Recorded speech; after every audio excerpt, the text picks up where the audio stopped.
Tensyon sa Middle East, tumitindi bunsod ng palitan ng mga banta ng US at Iran.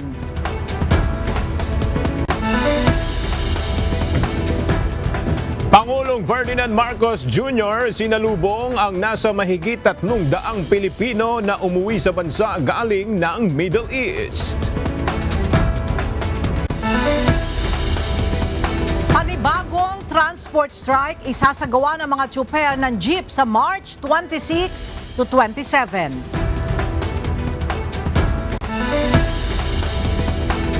Mga miyembro ng Independent Commission for Infrastructure o ICI nagtungo sa Department of Justice. Employment program para sa mga senior citizen binuksan ng lokal na pamahalaan ng Cebu City.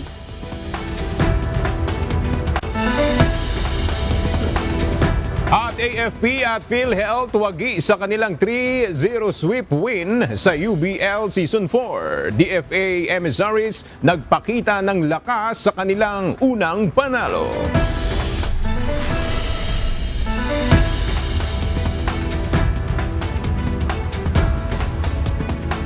Magandang tanghali mga kasangbahay. Ngayon po ay araw ng Lunes, March 23, 2026. Tayo po ay sabayang napapakinggan sa Radyo La Verdad 1350, ang UNTV Radio. At una sa mga balita ngayong tanghali.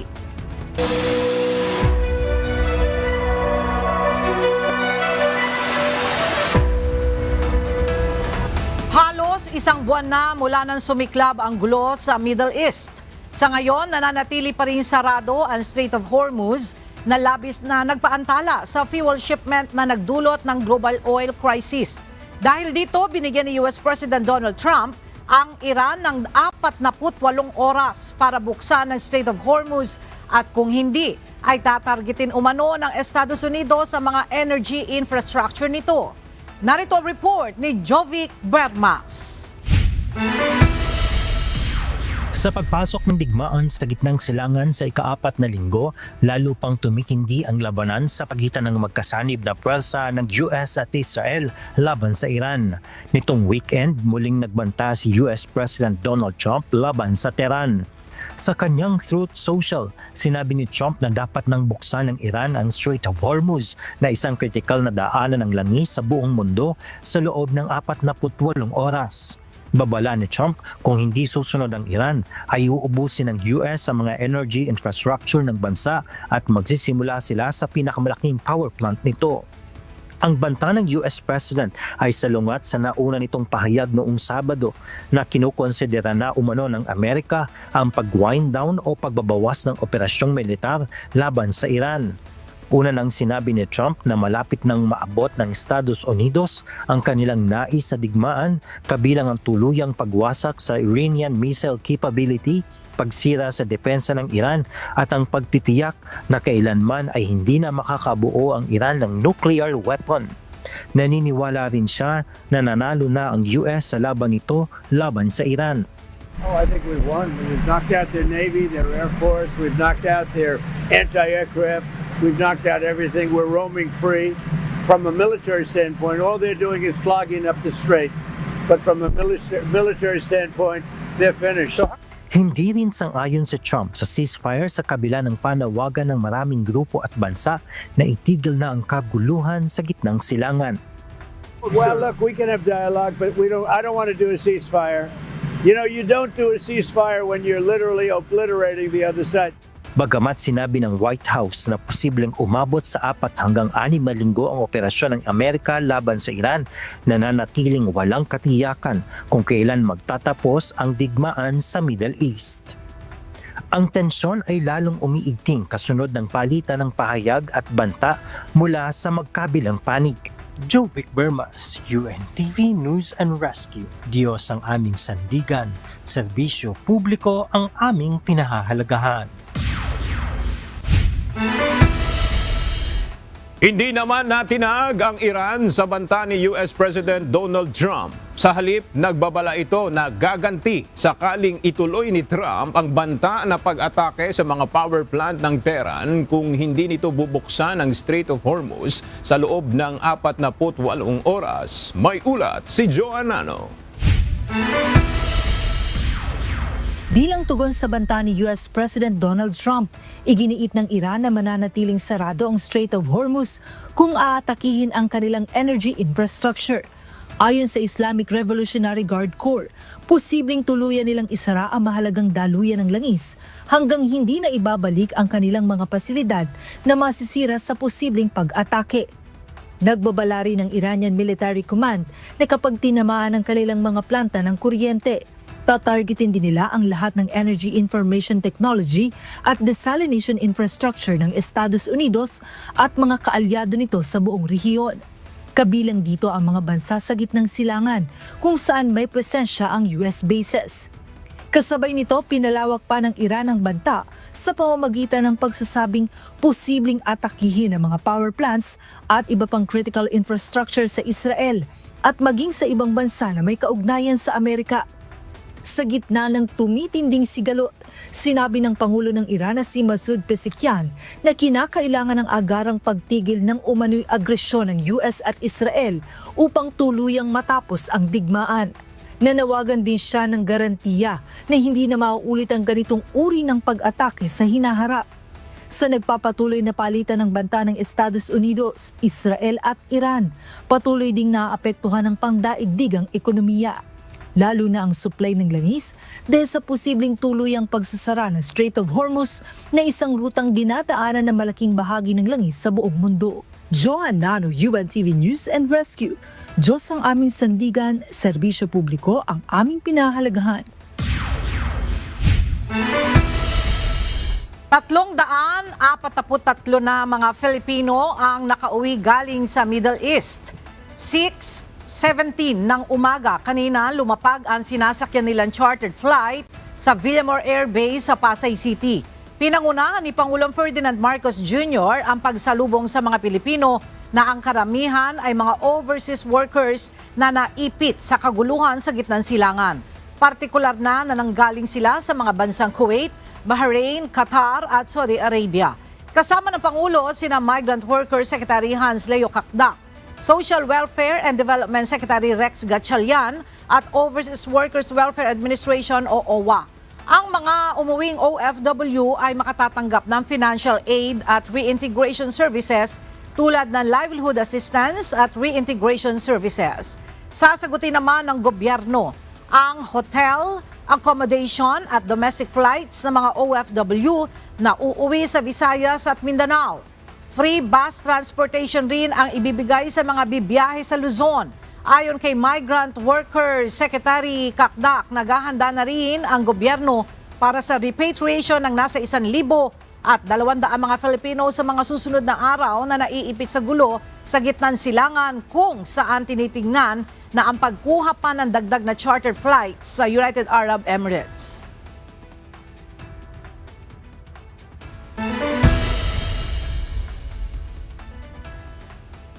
Nasa 16 hanggang 18 pesos ang posibleng itaas ng kada litro ng diesel na nakatakdang ipatupad bukas March 24 batay sa pagtaya ng ilang oil industry player. Samantala, nasa 9 pesos hanggang 11 pesos naman kada litro ang inaasahang dagdag sa presyo ng gasolina.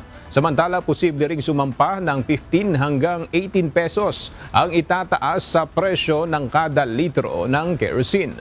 Ayon sa mga otoridad, sa ngayon ay wala pa ring nakikitang senyales ng resolusyon sa digmaan sa Middle East. Mamaya ay inaasahan na iaanunsyo ang final oil price adjustment kung saan ipatutupad pa rin ng mga kumpanya ng langis ang staggered o utay-utay na dagdag presyo.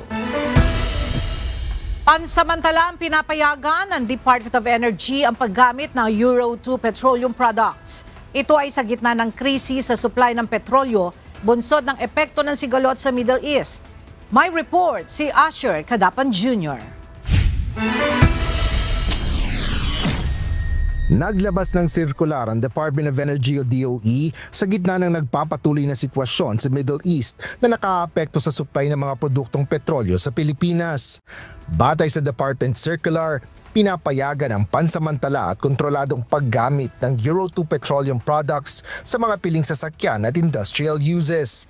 Layo nito na maibsan ang krisis sa supply ng petrolyo sa gitna ng patuloy na pagbabago ng estado nito sa global oil market. Itinuturing ang mga Euro 2 fuel na mas mura ngunit mas nakalilikha ng polusyon kaysa Euro 4 na 10 beses na mas malinis at otorisadong gamitin sa bansa. Binigyan din naman ng DOE na ito ay pansamantala lang para lang sa ilang uri ng gamit at nasa ilalim ng mahigpit na regulasyon. Hindi rin ito pinapalitan ang Euro 4 fuel standard ng bansa na nananatiling ginagamit alinsunod sa mga batas at regulasyon na umiiral na. Limitado ito sa mga sasakyang may model na 2015 o basta una pang mga taon gaya ng mga tradisyonal na jeepney. Gayon din sa mga industrial application gaya ng power plants at generators maging sa marine at shipping industry. Ayon kay Energy Secretary Sharon Garin, ipinatutupad nila ang maingat at pansamantalang hakbang na ito upang makasiguro sa sapat at accessible na supply ng petrolyo. Partikular na ito para sa mga sektor na nangangailangan nito sa kasalukuyang panahon. Dapat rin anyang dumaan ito sa striktong quality controls, malinaw na notification requirements at kaukulang consumer protection measure. Upang maiwasan ang hindi tamang paggamit at mapanatili ang integridad ng produkto, inaatasan ng mga oil company na nais makilahok sa distribution nito na sundin ang ilang mga panuntunan. Kabilang na dito ang pagpapanatili ng full segregation o paghiwalay ng Euro 2 products sa mga Euro 4 fuel mula sa kanilang mga imbakan, transportasyon hanggang sa sistema ng pagre-retail nito. Dapat din anyang ipaalam ng mga naturang kumpanya sa DOE ang pagnanais ng mga ito na magbenta ng mga Euro 2 fuel product. Ito ay sa pamamagitan ng pakikipag-ugnayan sa Oil Industry Management Bureau o OIMB. Kailangan rin tukuyin ng mga ito ang mga gasoline station o retail outlets kung saan nila ibebenta ang mga naturang produkto.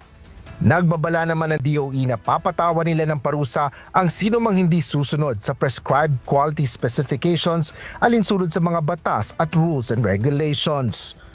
Asher Cadapan Jr., UNTV News and Rescue. Diyos ang aming sandigan, serbisyo publiko ang aming pinahahalagahan.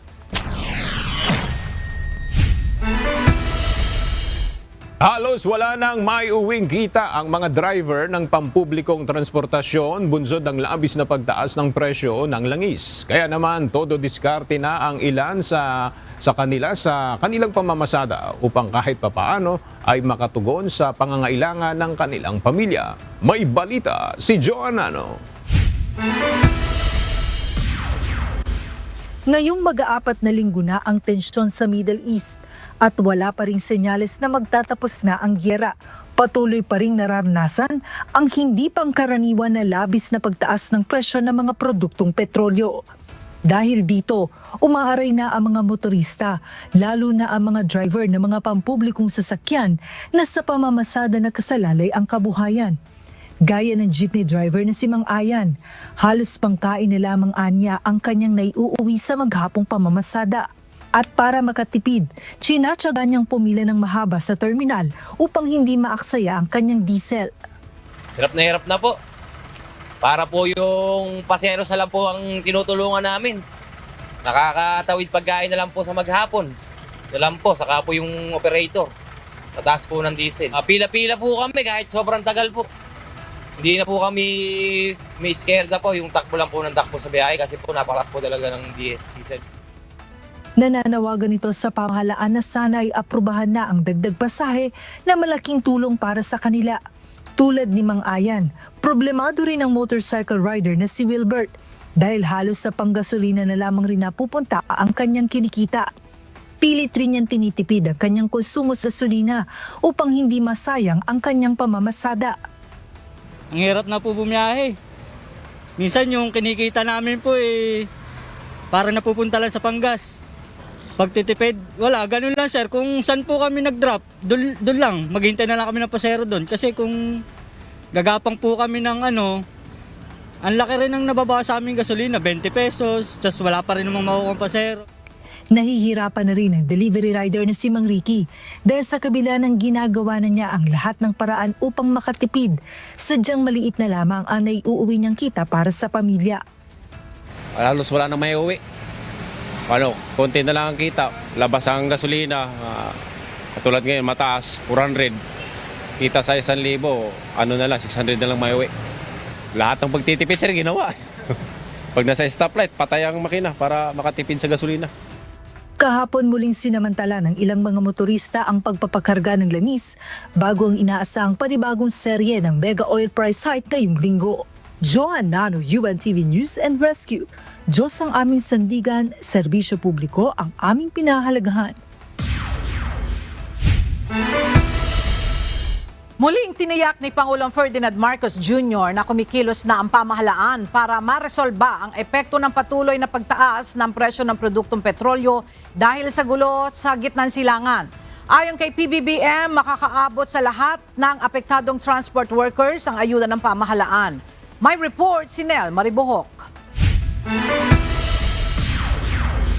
Inanunsyo ni Pangulong Ferdinand Marcos Jr. na magsisimula na ang fuel subsidy rollout sa buong bansa sa April 6. Sa kanyang bagong vlog, sinabi ng Pangulo na nagsimula na ang pamamahagi ng ayuda sa mga tricycle driver at mabibigyan na rin ng ayuda ang ibang transport sector workers. Fuel subsidy sa DOTR ay nai-release na. Halos 100,000 na tricycle driver ang nabigyan ng Marso ng 20. Pati na rin ang nationwide rollout para sa ibang transportation sector workers na magsisimula sa April 6. Ayon pa sa Pangulo, nauunawaan niya ang hinaing ng transport sector kasunod ng suspension ng fare hike.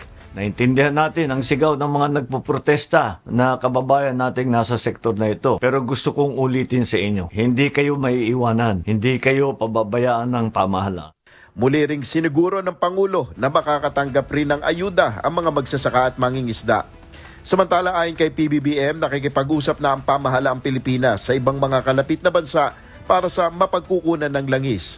Tungkol naman sa supply ng langis, nakikipag-usap na po tayo sa mga bansa na ating mga trade partner gaya ng India. Ngunit sinasama na natin lahat ng mga iba at linalapitan ang China, Japan, Thailand, Brunei, South Korea patungkol sa mga posibleng supply arrangement. Maganda naman ang naging usapan natin, buti na lang at talagang kinakaibigan natin sila at sila ay handang tumulong sa atin. Sa kabila ng nangyayaring krisis sa langis, tiniyak ng Pangulo na nananatiling matatag ang supply at presyo ng mga pangunahing bilihin. Nakikipag-usap na rin ang gobyerno sa mga power generation company para matiyak na magiging sapat ang supply ng kuryente.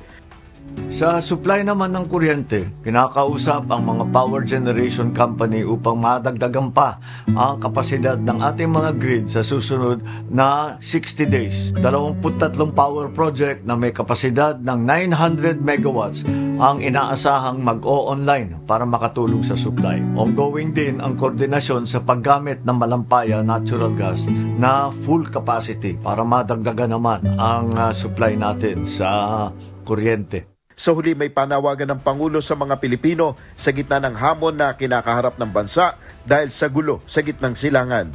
Ngayon ang panahon para magtulungan. Ngayon ang panahon para maipakita natin sa buong mundo ang katangian ng bayanihan na nasa puso ng bawat Pilipino. Bawat isa sa atin ay may magagawa namang paraan para makatulong. Pagtitipid man, magtulong sa kapwa, o kahit sa pamamahagi ng tamang impormasyon at hindi pagkakalat ng fake news, huwag naman sana tayong magdagdag pa sa problema. Nel Maribohok, UNTV News and Rescue, Diyos ang aming sandigan, serbisyo publiko ang aming pinahalagahan.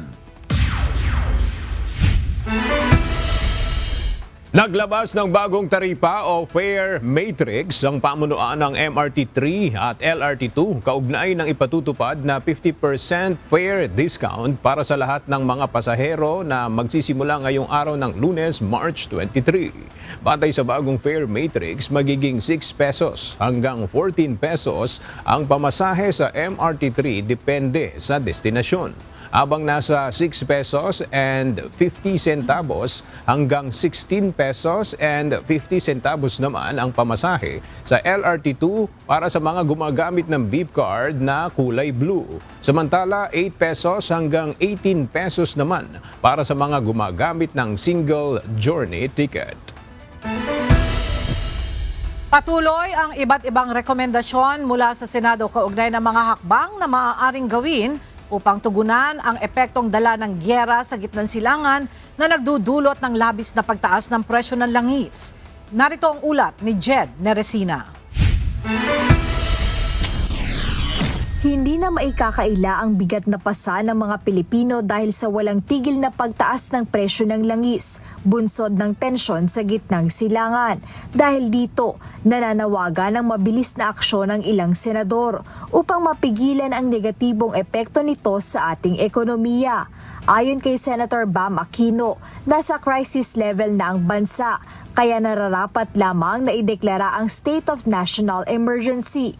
Layo nitong bigyan ng sapat na kontrol ang pamahalaan sa presyo ng mga pangunahing bilihin at krudo. Paliwanag ni Senator Aquino, ang maagap na hakbang na ito ay makatutulong upang matugunan ang epekto ng record high na presyo ng langis na nagpapahirap sa publiko at sa iba't ibang industriya. Sa ilalim aniya ng nasabing deklarasyon, magkakaroon ang Pangulo ng mas malawak na kapangyarihan upang i-reallocate ang pondo ng gobyerno para sa pinansyal na ayuda. Maaari ring madagdagan ang budget para sa repatriation ng mga overseas Filipino worker na nasa mga apektadong lugar at higit sa lahat ay magpatupad ng mahigpit na price control. Gayunman, nagbabala ang senador na kailangang maging mapagmatsyag ang publiko upang matiyak na ang tulong ay makakarating sa mga dapat makinabang at maiwasan ang anumang uri ng pang-aabuso o korupsyon.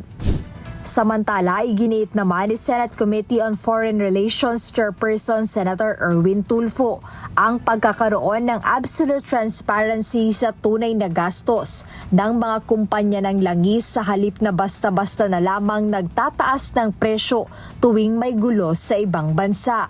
Bilang co-author ng Senate Bill No. 641, isinusulong ng senador na obligahin ang Department of Energy o DOE na hingin ang actual cost component o ang detalyadong gastusin ng mga oil company sa bawat litro ng petrolyo.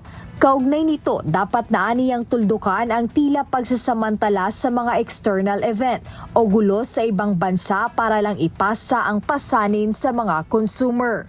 Jed Neresina, UNTV News and Rescue. Diyos ang aming sandigan, serbisyo publiko ang aming pinahahalagahan. Muling magsasagawa ng transport strike o tigil pasada ang iba't ibang grupo sa bansa. Ito ay bilang aksyon sa patuloy na pagtaas ng presyo ng petrolyo. Mula sa Quezon City, may detalye si Dante Amento Live. Dante, sino-sino yung mga makikiisa sa tigil pasada na yan? Magandang tanghali aga, iba't ibang grupo ito, kabilang na yung Manibela, Piston, TNVS at Ka-Riders at iba pang nasa sektor ng transportasyon ang sasali sa isasagawang transport strike sa darating na Huwebes at Biyernes.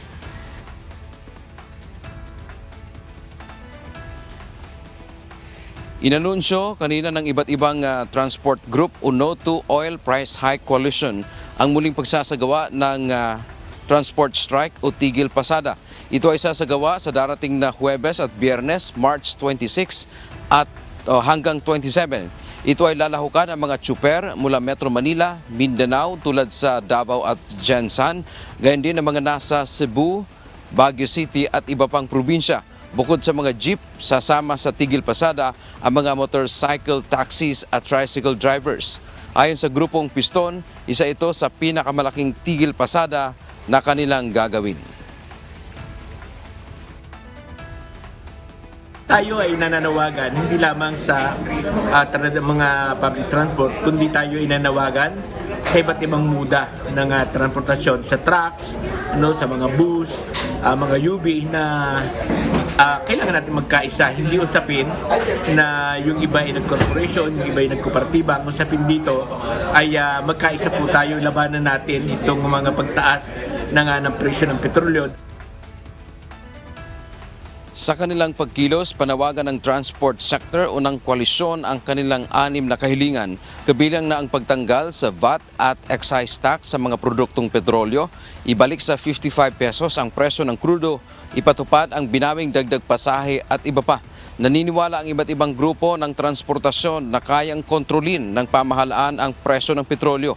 Bukod sa piston, nag-anunsyo na rin ng kanilang tigil pasada ang mga kasapi ng grupong Manibela.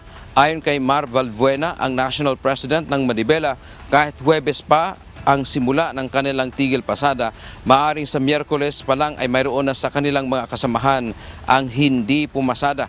Nauna nang nagpahayag na magsasagawa ng transport strike ang akto ngayong araw. Samantala, aga doon naman sa naging anunsyo nga ng pamahalaan na magbibigay ng 5,000 pesos na ayuda dito sa naapektuhan ng patuloy na pagtaas ng presyo ng produktong petrolyo sa bansa. Ay ayon pa sa piston, mukhang 1.5 araw lang daw ang maaaring sagutin itong 5,000 sapagkat sa isang araw ay kaya nilang gumastos ng mahigit sa 3,000 na pang-diesel doon sa kanilang pinapasada, halimbawa ng jeep. Yan man ang ating update mula dito sa Quezon City. Balik sa iyo, Aga. Maraming salamat, Dante Amento. May apela ang House Justice Committee sa Kamara kaugnay ng impeachment process laban kay Vice President Sara Duterte. Ito ay bago ang pagsisimula ng pagdinig sa 2 reklamong impeachment ng komite sa March 25, 2026. Para sa detalye ng ulat, may live report si Rosalie Coz mula sa House of Representatives. Rosalie, ano ang panawagan ng komite kaugnay sa napipintong pagtalakay sa impeachment complaints laban kay Vice President Sara Duterte?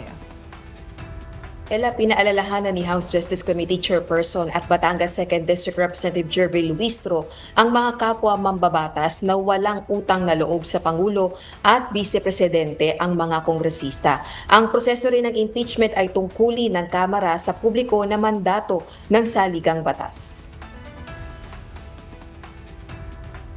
Kaya panawagan nito sa mga kapwa kongresista maging tapat sa pagdinig at pagboto sa reklamong impeachment laban kay Vice President Sara Duterte. Nakatakda ang unang pagdinig sa March 25, 2026, araw ng Miyerkules. Muli rin itong binigyang diin ang pag-uusapan sa impeachment hearing ay ang elements sa criminal prosecution. Kung wala anyang elements, madidismiss ang kaso. Tutukuyin din sa proseso kung karapat-dapat pa bang magpatuloy sa paglilingkod ang Vice Presidente. Ella, batay sa saligang batas, ang mga grounds for impeachment na nakasaad sa saligang batas ay ang sadyang paglabag sa konstitusyon, bribery o panunuhol, graft and corruption, other high crimes, pagsira sa tiwala ng publiko at treason o pagtataksil sa bansa. Balik sa iyo, Ella. Maraming salamat, Rosalie Coz. Naglabas ng paliwanag ang Commission on Elections kaugnay sa naging unanimous decision ng NBank sa kaso ni Senator Rodante Marcoleta. Ayon kay COMELEC Chairman George Garcia na nag-inhibit sa naturang botohan, nagsagawa ng motu proprio na investigasyon ang komisyon matapos kumalat sa social media ang mga ulat na hindi tumutugma ang Statement of Contributions and Expenditures o SOSE ng Senador sa kanyang Statement of Assets, Liabilities and Net Worth o SALN. Sa naging pagsisiyasat ng Political Finance and Affairs Department o PFAD ng COMELEC, natuklasan na mayroong 3 donors na hindi na-i-report sa SOSE ng Senador. Sa ilalim ng Section 109 ng Omnibus Election Code, ang hindi tamang pag-uulat sa SOSE ay itinuturing na kasong kriminal na may parusang pagkakakulong mula 1 hanggang 6 na taon. Gayunpaman, ipinaliwanag ng komisyon na sa ilalim ng Republic Act 7166, partikular na sa Section 39 nito o ang repealing clause na decriminalize na ang nasabing paglabag para sa mga kandidato. Dahil dito, hindi na maaaring sampahan ng kasong kriminal ang isang kandidato sa ilalim ng Section 109 bagamat maaari pa rin silang maharap sa administrative liability. Ang iba po kasi, nagko-comment sa social media, inutin si Comelec, pinaburan si ganito. Kung iba pong kandidato yan, ganun din po magiging interpretasyon namin. Sapagkat yung po ang batas. Anong solusyon? Baguhin ang batas. Ngayon po, si Congressman ay nag-file. Si Congressman Brian po ay nag-file ng panukalang batas several months ago upang ibalik ang dating sitwasyon. Sa ngayon ay inaantabayanan pa ang reaksyon ni Senator Marcoleta hinggil sa bagay na ito. Dumating sa tanggapan ng Department of Justice ang ilang miyembro ng Independent Commission for Infrastructure o ICI. Para sa update, may report si Benedict Samson live. Benedict, sino-sino ang ICI members na nagtungo dyan sa DOJ at may impormasyon ba kayo kung anong pakay nila? Magandang tanghali, Ella. Mag-aalas 10 ng umaga kanina nang dumating dito sa tanggapan ng Department of Justice ang ilang miyembro ng Independent Commission for Infrastructure o ICI. Pagbaba ng sasakyan ay dumiretso agad sila sa Justice Hall. Kasama ni ICI Chairperson, Retired Associate Justice Andres Reyes Jr. ang ilang staff ng ICI para sa gagawing turnover dito sa DOJ. Una nang sinabi ng komisyon na magbibigay sila sa DOJ ng mga dokumento, ebidensya at mga naipong impormasyon kaugnay sa mga isinagawang investigasyon sa flood control anomaly. Ang ICI ay mayroon na lang hanggang sa katapusan ng buwan o March 31 para mag-operate. Sa press conference naman kanina, sinabi ni Palace Press Officer Undersecretary Claire Castro na ang pondong inilaan sa ICI ay maaari pang gamitin ng komisyon hanggang sa katapusan ng taon. Yung pondo po na ibinigay po at inilaan sa ICI, ito po ay valid hanggang December 31, 2026. At kung may kinakailangan silang gastusin or bayaran for the winding up, maaari po nila itong gamitin. At ang mga pondo na hindi po nagamit, ibabalik po ito sa unappropriated surplus of the general fund sa National Treasury po. Samantala, bukod sa ICI, dumating din ngayong umaga si dating Senador Antonio Sonny Trillanes IV. Ayon kay Trillanes, maghahain siya ng panibagong reklamong multiple cyber libel laban sa 18 nagpakilalang ex-Marines. Anya, bunsod dito ng patuloy na pagkakalat umano ng kasinungalingan ng mga dating sundalo laban sa kanya kung saan inaakusahan umano siya na tumanggap ng mali-malitang pera para sa International Criminal Court o ICC. Ella, bantari ni dating Senador Trillanes na hanggat patuloy ang kanilang pagpapalaganap ng kasinungalingan ay patuloy siya na magsasampa ng reklamo laban sa mga ito. Yan muna ang ating update mula rito sa Maynila. Balik sa inyo dyan, Ella. Maraming salamat, Benedict Samson. Hindi pa makapag-full work from home setup ang Department of Information and Communications Technology o DICT sa kanilang mga empleyado dahil sa mga backlog na trabaho. Sa flag raising ceremony kaninang umaga, ipinaliwanag ni Secretary Henry Aguda na mayroon pang mga departamento ng ahensya ang kailangang tapusin ang mga naiwang trabaho na hindi pwedeng dalhin sa bahay. Plano ng DICT na maipatupad ang 3-day work from home setup sa ahensya bilang bahagi ng mga hakbang sa pagtitipid ng enerhiya. Gusto ko sana 4-day work week plus 3-day work from home. Kaso, ito nga, marami tayong hinahabol. Magkatuwang nang lalaban ng Philippine National Police at Department of Education ang iligal na droga sa mga paaralan. Kaugnay nito, hiniling ng PNP sa pamunuan ng mga eskwelahan na maging proactive sa values formation. Gayon din sa pagpapalaganap ng kamalayan ng mga mag-aaral sa mga pag-iingat at pag-iwas sa mga krimen. Ito ay kasunod ng pagkakaaresto sa isang principal sa Tagbina, Surigao del Sur noong March 20. Ayon pa kay PNP Chief Police General Jose Melencio Nartates Jr., Hindi lamang mga estudyante ang dapat na bantayan ng mga otoridad, kundi maging ang mga guro, prinsipal at iba pang tauhan sa mga eskwelahan. Mariing kinundina ng Philippine Navy ang aksyon ng People's Liberation Army Navy vessel sa BRP Miguel Malbar ng Philippine Navy matapos itong tutukan ng fire control radar habang nagpapatrolya ang barko ng Pilipinas sa karagatang sakop ng West Philippine Sea. Ayon sa Philippine Navy, masyadong mapanganib at mapangudyok ang hakbang na ito ng barko ng China. Narito ang ulat ni Ryan Lacanlale. Ikinabahala ng Philippine Navy ang ginawang hakbang ng isang PLA Navy vessel na may bow number 622 laban sa BRP Miguel Malbar ng Pilipinas. Habang nagsasagawa ng maritime at sovereign patrol sa bahagi ng Sabina Shoal noong March 7 sa loob ng Exclusive Economic Zone o EEZ ng Pilipinas sa West Philippine Sea, lumapit ang nasabing barko ng China. Kalaunan, itinutok nito ang fire control radar sa barko ng Pilipinas. Ayon kay Rear Admiral Roy Vincent Trinidad, tagapagsalita ng Philippine Navy para sa West Philippine Sea, ang insidente ay isang nakababahala at mapang-udyok na aksyon ng barko ng China na maaaring magdulot ng hindi pagkakaunawaan sa karagatan. Agad namang nag-radio challenge ang BRP Miguel Malbar at inutusan ng dayuhang barko na itigil ang hindi profesional na hakbang.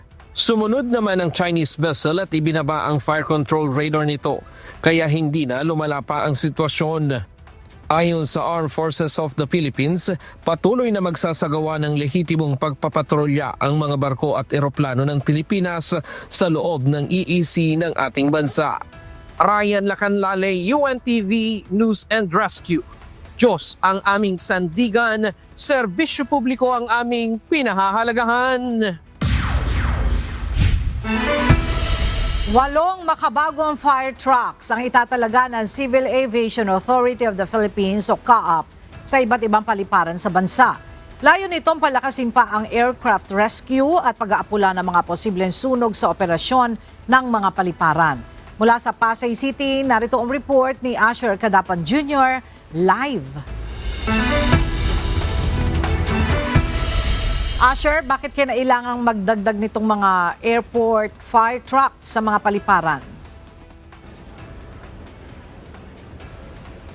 Ella, dumadami ang flight operations dahil na rin sa pagbubukas ng ilang mga paliparan sa mga rehiyon. Dahilan kaya kinakailangan na ring dagdagan at i-upgrade ang kanilang mga fire trucks. Ito ang inihayag ng Civil Aviation Authority of the Philippines o CAAP matapos makatanggap ng mga makabagong fire trucks na dinisenyo para sa operasyon sa mga paliparan. Aircraft Rescue and Firefighting o ARFF vehicles. Ito ang tawag sa mga modernong sasakyang ginagamit na pamatay sunog at pagre-rescue sa mga operasyon ng mga paliparan. Ayon kay CAAP Director General Retired Armed Forces of the Philippines Lieutenant General Raul Del Rosario, may mga fire truck namang ginagamit ang mga paliparan sa bansa. Ngunit karamihan anya sa mga ito ay luma na.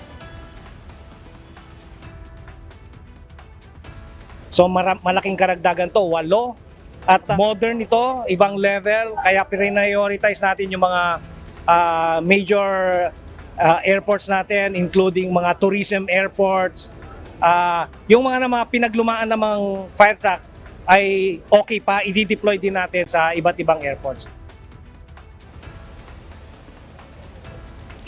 Kabilang sa mga paliparan sa bansa kung saan itatalaga ang mga modernong fire truck ay ang Lawag International Airport, Puerto Princesa International Airport, Butuan Airport, Siargao Airport, Busuanga Airport, Bicol International Airport, General Santos International Airport at Tacloban Airport. Ayon pa sa CAAP Chief, ang mga ARFF ay hindi lang basta fire truck kundi rapid response firefighting vehicle.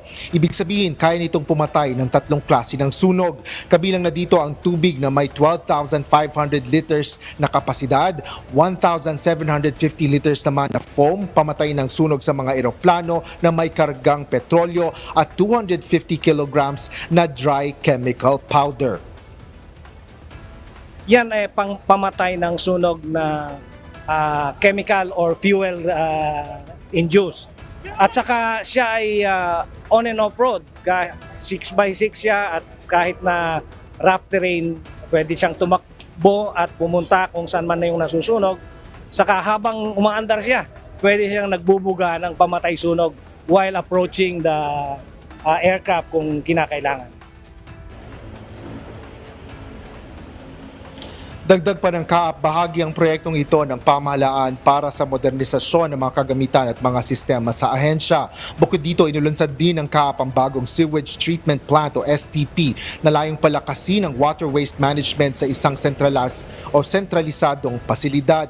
Gumagamit ito ng teknolohiya na makabago sa Pilipinas at may kapasidad na maglinis ng hanggang 260 cubic meters na wastewater kada araw. Nagsagawa rin ng kaap ng groundbreaking para naman sa bagong 6 na palapag na executive building upang mapalakas ang operasyon ng ahensya. Inaasahan pa ng kaap ang mga karagdagan pang ARFF na matatanggap nila ngayong taon. Yan ang latest dito sa Pasay City. Balik sa'yo, Ella. Maraming salamat, Asher Kadapan Jr. Nasa Camarines Sur ngayong araw si Pangulong Ferdinand Bongbong Marcos Jr. para bumisita sa ilang infrastructure projects doon.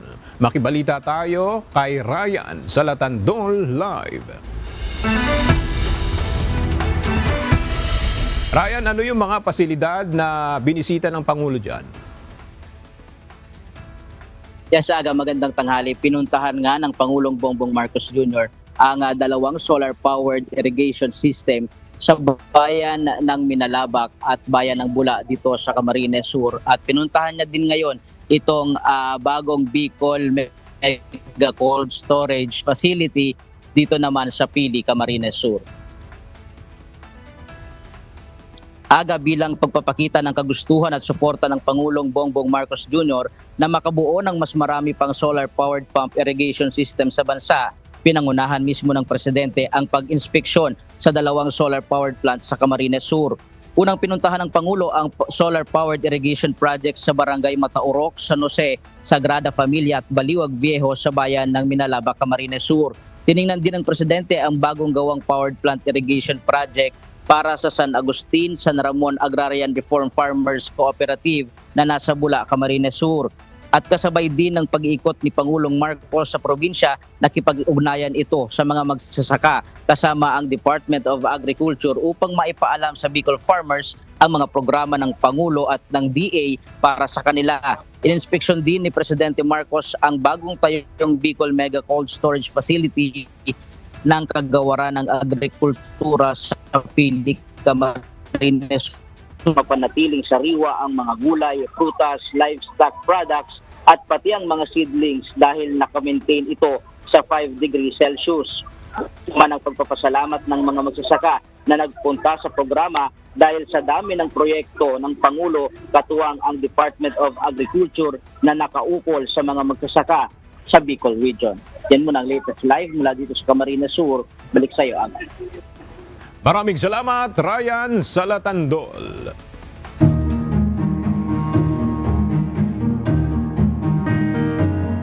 Walang stranded na mga pasahero sa Iloilo City sa kabila ng transport holiday ng ilang grupo ngayong araw.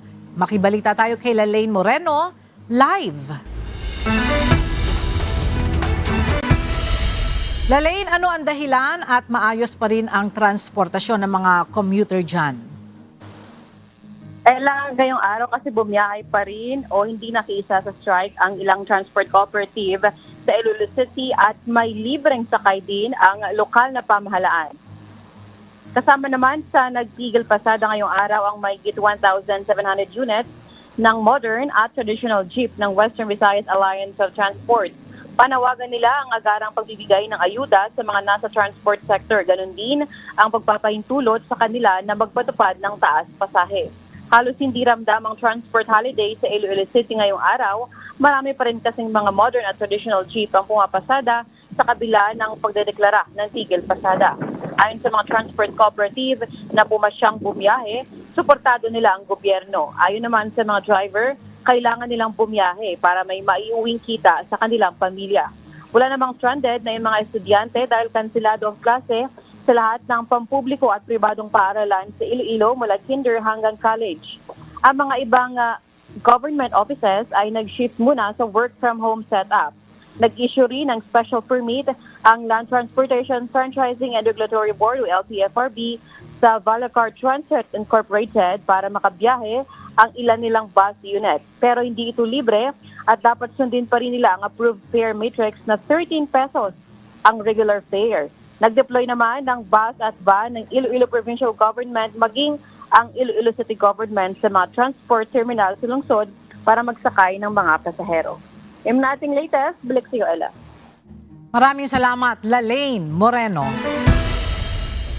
Binuksan ng Cebu City Local Government ang employment program upang bigyan ng oportunidad ang mga senior citizen na may kakayahan pang magtrabaho.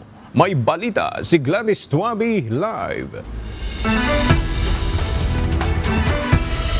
Gladys, hanggang anong edad yung kwalipikado sa programa? Aga ang naturang programa ay bukas para sa mga senior citizens sa Cebu City, edad 60 to 65 years old na kaya pang magtrabaho. Ang mga matatanggap na seniors ay i-deploy sa mga fast food establishments sa lungsod. Sa loob ng short employment program, magtatrabaho ang mga ito 4 na oras kada araw, 5 araw sa isang linggo sa loob ng 5-month engagement. At ang kanilang tatanggaping sahod ay batay sa umiiral na minimum wage. Noong March 21 ay nakapagsagawa na ng screening para sa mga aplikante at higit 100 mga senior ang mapipili at ide-deploy. Aga bilang tulong sa mga senior citizen ay sagot na ng Cebu City LGU ang kinakailangang medical requirements para sa mga successful applicants. Yan muna ang ating update mula rito sa Cebu City. Balik sa iyo, Aga. Maraming salamat, Gladys Tuawi.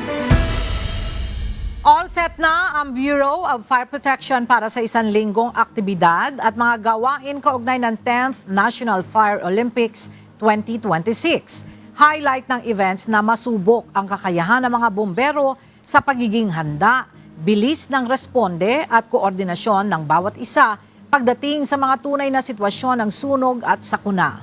Para sa detalye ng balita, may report si Alan Manansala live. Alan, kumusta ang sitwasyon dyan sa Mindanao at maganda ba ang panahon para sa naturang paligsahan? Ella, magandang tanghali. Napakainit, Ella, dito sa Oroqueta City, dito yan sa Misamis Occidental. Bagay na tamang-tama lang umano sa sabi ng mga organizer ng 10th National Fire Olympics na katulong sa pag-aasikaso at paghahanda dito sa dakong ito. Anyway, Ella, kung patuloy na makakaranas na mainit na panahon dito sa Oroqueta City, may mga naka-standby na mga medics naman na mag-aantabay at mag-aasikaso sa mga kalahok at participants dito sa naturang paligsahan. Ella, nasa Oroqueta City na sa Misamis Occidental ang mga pinakamahuhusay na bumbero mula sa iba't ibang rehiyon sa bansa para sa 10th National Fire Olympics 2026 nang kanina opisyal na pinasimula na ang programa at bukas March 24 ay opisyal na bubuksan ang paligsahan. Tinagurang isa sa mga inaabangang bahagi ng Fire Prevention Month. Nagtipon ang mga bombero mula sa buong bansa upang ipamalas ang kanilang husay sa mga matitinding firefighting at rescue simulation events na gaganapin dito yan sa Misamis Occidental Provincial Athletic Complex o MOPAC. Sinusubok sa kompetisyon ang lakas, bilis, diskarte at teamwork ng mga kalahok habang ipinakikita ang kanilang disiplina at kahandaan sa pagtupad ng tungkulin. Higit pa sa isang paligsahan, layunin din ng National Fire Olympics na palakasin ang samahan ng mga fire teams at itaas ang kamalayan ng publiko sa kaligtasan ng sunog. At bukas, Ella, maaga tayong pupunta babalik dito sa lokasyon, dito sa MOPAC para opisyal nating saksihan ang naturang paligsahan dahil ang UNTV ay isa sa mga katulong naman pagdating sa special coverage na ito. Ella. Maraming salamat, Alan Manansala.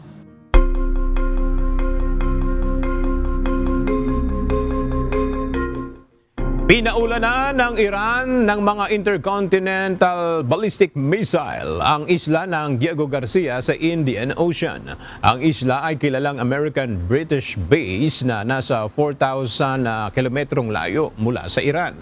Mariin naman itong kinundina ni Israel Prime Minister Benjamin Netanyahu at tinawag ang Iran na banta sa sibilisasyon at malayang mundo. If anyone needed an explanation of why Iran is the enemy of civilization and the enemy and the danger to the entire world, you got it in the last 48 hours. They fired an intercontinental ballistic missiles 4,000 kilometers right into Diego Garcia, the American-British base. They can reach now with these ballistic missiles everywhere in Europe, almost everywhere in Europe. I've been warning that for years. Patuloy ang pag-usad sa Parliament ng panukalang batas na magpapahintulot sa digitalization ng driver's license sa New Zealand. Target ng gobyerno na maipasa ang batas sa kalagitnaan ng taon bago ang eleksyon sa Nobyembre. Narito ang report ni Early Briones.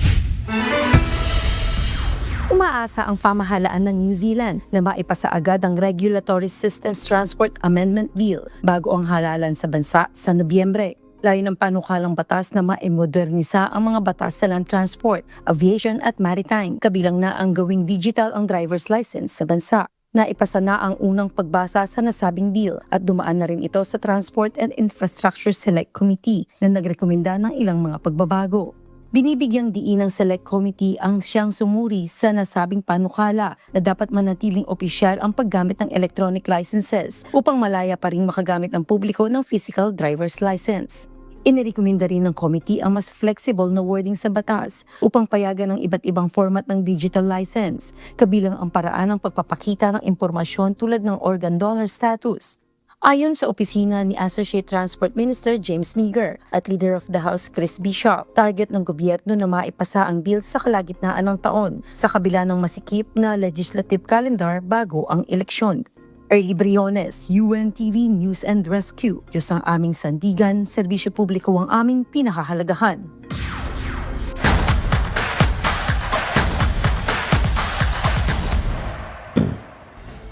Sa pagpapatuloy ng bakbakan sa hardcourt ng UNTV Volleyball League Season 4, muling nadepensahan ng AFP Lady Gunner ang kanilang standing sa game sa ikatlong pagkakataon. Nagpakita naman ng katatagan ang PhilHealth Insurers at nanatiling dominado sa winning column. Samantala, naiuwi naman ng DFA Emissaries ang kanilang unang panalo ngayong Season 4. May balita si Mia Alonzo. Naging kapanapanabik at puno ng aksyon ang sagupaan sa UNTV Volleyball League kahapon.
Pagkatalo, yung mga pagkakamali, yun ang ina-address namin para lalo tumaas pa yung eagerness to win namin.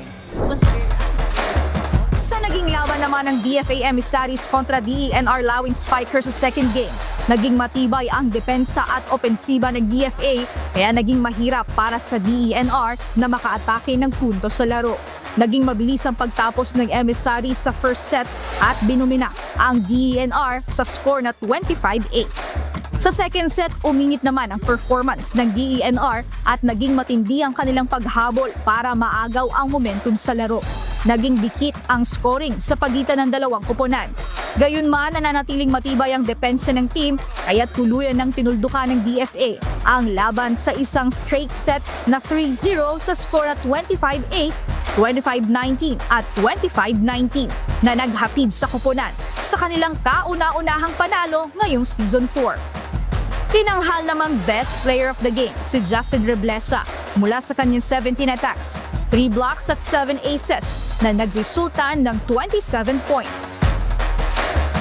Actually, nakita namin naging advantage siguro. Well prepared so much.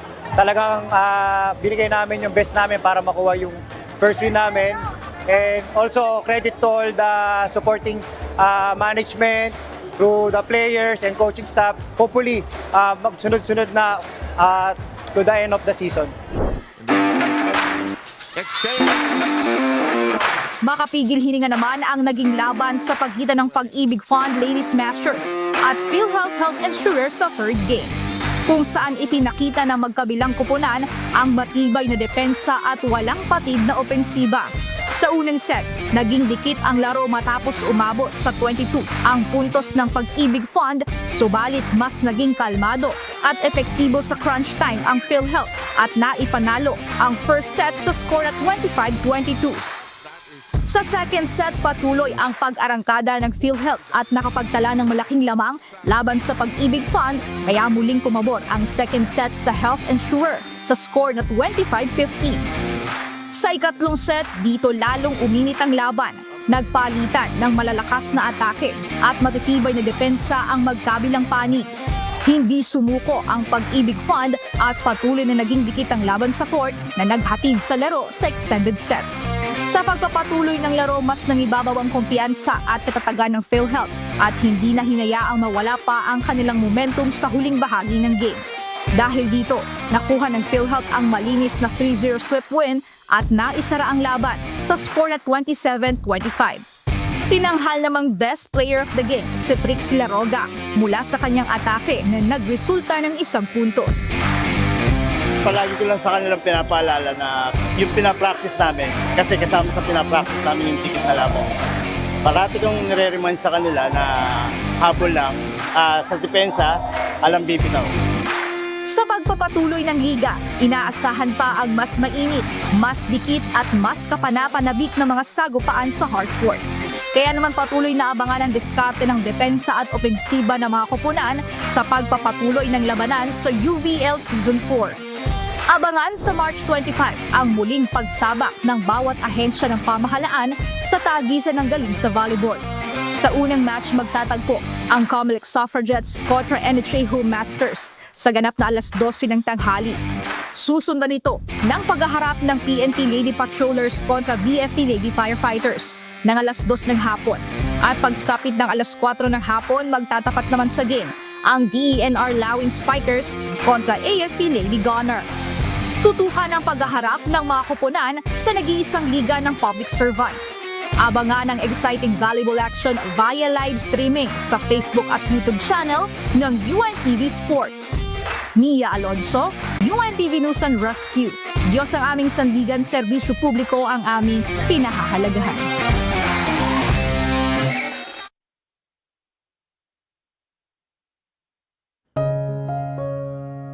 At sa ating pong iiwang mga salita ng Diyos na ating sandigan mula sa Aklat ng Kawikaan, Kapitulo 3, versikulo 6 o 5 hanggang 6 na nagsasabi, Tumiwala ka sa Panginoon ng buong puso mo at huwag kang manalig sa iyong sariling kaunawaan.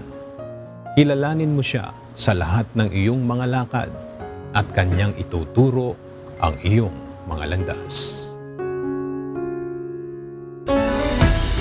At yan ang mga balitang aming tinutukan at inaksyonan dahil sa aming pagbabalita, una ang pagkalinga sa kapwa. UNTV CE News, may balita saan mang panig ng daigdig. At dito sa UNTV, Diyos ang aming sandigan, serbisyo publiko ang aming pinahahalagahan. Magandang tanghali.